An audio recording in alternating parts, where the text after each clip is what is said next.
Alors, petite question. Combien de temps est-ce que tu penses que tu peux garder ta respiration sous l'eau sans remonter à la surface?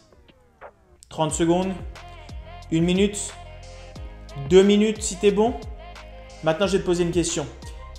Qu'est-ce que tu penses qui est le record du monde du temps qu'une personne a gardé sa respiration sous l'eau sans remonter à la surface?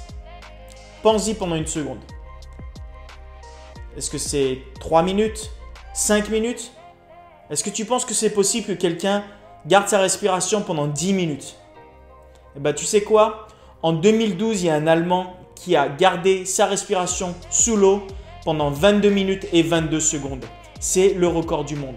22 minutes et 22 secondes. Alors pourquoi est-ce que je te dis ça? Parce que c'est un chiffre qui a l'air tellement extraordinaire que si je t'avais dit tout de suite « Oh, il y a quelqu'un qui a battu le record du monde et qui a gardé sa respiration pendant 22 minutes », tu vas me dire « C'est complètement impossible ». Et ce qui se passe, c'est qu'en tant qu'humain, nous, on a ce qu'on appelle des limiting beliefs. On a des croyances limitées qui nous empêchent d'aller jusqu'au maximum parce que notre environnement ou même nous-mêmes, ce qui est pire, on pense tout de suite que c'est pas possible, qu'on peut pas y arriver, que c'est bien trop dur. Il faut se débloquer de tout ça. Il faut enlever ces menottes que tu as autour des mains et autour du cerveau. Et il faut arrêter de penser qu'il y a quelque chose qui n'est pas possible. Tu peux arriver à faire tout ce que tu veux du moment que tu es déjà persuadé dans ta tête que tu peux y arriver. Je vais te donner une petite histoire. Okay? C'est l'histoire du 4 minutes mile, du mile aux 4 minutes. Alors le mile, si tu ne vis pas aux États-Unis, le mile c'est 1,6 km.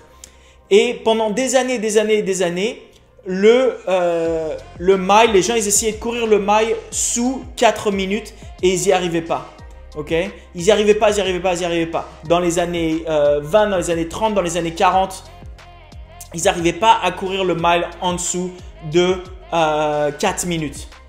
D'ailleurs, le record était à 4 minutes et 1 seconde et ce record a duré pendant 9 ans. Et pendant 9 ans, il y a même des physiciens, il y a des docteurs, il y a des sportifs professionnels qui ont commencé à dire c'est impossible, le corps humain ne peut pas courir le mile, les 1,6 km en moins de 4 minutes. Et en 1954, il y a un Anglais qui s'appelle Roger Bannister qui a couru le mile, 1,6 km en 3 minutes et 59 secondes. C'est-à-dire qu'il a battu les 4 minutes en juste 1 seconde. Okay? Et quand il a fait ça, ce qui s'est passé, c'est qu'il y a eu… Les autres gens ont vu que c'était possible de battre le mile en 4 minutes et ça a ouvert l'esprit des possibilités aux gens et d'un coup, le record, il est tombé. 2 semaines ou 3 semaines plus tard, il y a 2 autres personnes qui l'ont battu ce record. Et depuis ce temps, il y a eu 1400 athlètes sur la planète qui ont battu le mile en 4 minutes. Mais à l'époque, si tu étais revenu à l'époque, tout ce que tu entendais, tout le monde, les journalistes, les médecins, les sportifs, ils te disaient que c'était impossible de courir le mile en moins de 4 minutes. Comme si je t'avais demandé, est-ce que tu penses que c'est possible que quelqu'un garde sa respiration sous l'eau pendant plus de 15 minutes, 20 minutes, 22 minutes? Tu t'aurais dit, mais c'est complètement impossible.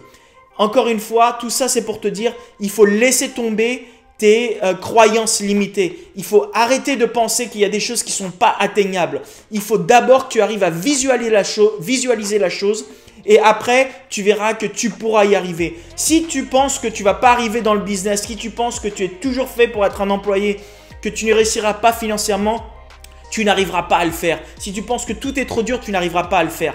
Mais le jour où tu te dis c'est possible, je vais y arriver et je vais cartonner et je vais rentrer dans le mur ou je vais passer par le mur ou je vais tourner autour du mur, mais j'ai trouvé une solution, eh ben tu y arriveras. La première chose qu'il faut arrêter, c'est tes croyances limitées. Alors laisse-les de côté et les gens qui sont autour de toi, que ce soit ta famille, tes amis, tes potes ou quoi que ce soit, n'accepte pas leurs croyances limitées. C'est pas parce que eux ont leurs croyances limitées qu'il faut que ces croyances arrivent et te touchent à toi-même. Reste fort dans ta tête et tout ce que tu voudras accomplir, tu y arriveras. Mais d'abord, il faut que tu t'en persuades dans la tête. Alors, va chercher ce que tu veux.